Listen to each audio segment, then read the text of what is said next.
The UK's trade deal with India is reportedly 90% agreed. Firms were informed on a call with trade negotiators this week that some remaining issues included cars, pharmaceutical drugs, and the whisky trade, the newspaper reported, with India currently the largest overseas market for the Scotch drink.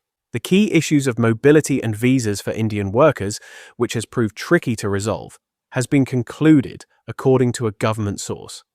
They reportedly said talks, which originally launched in January 2022, are nearly there, and that we are as close as we've ever been, but conversations at the political level cut both ways.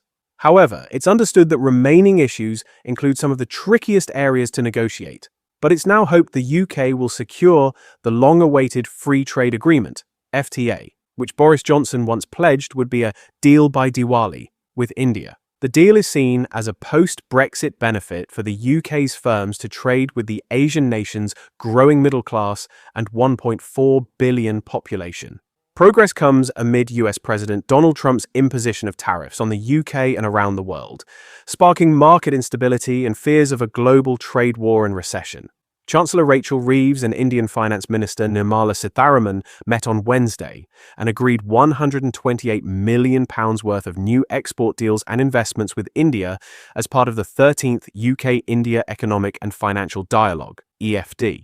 They signed a joint statement for a package that includes the new deals as well as recent ones worth £271 million, such as plans for Paytm, India's largest digital payment app, to invest in the UK, and for HSBC Bank to expand its presence to 34 cities in India from 14 currently.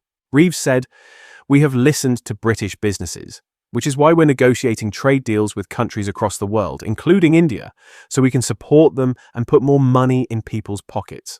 Our relationship with India is long-standing and broad, and I'm delighted with the progress made throughout this dialogue to develop it further." Business and Trade Secretary Jonathan Reynolds said, "I was delighted to meet with Minister Sitharaman, hear from businesses, and discuss how we can strengthen the strong economic bonds between our two nations.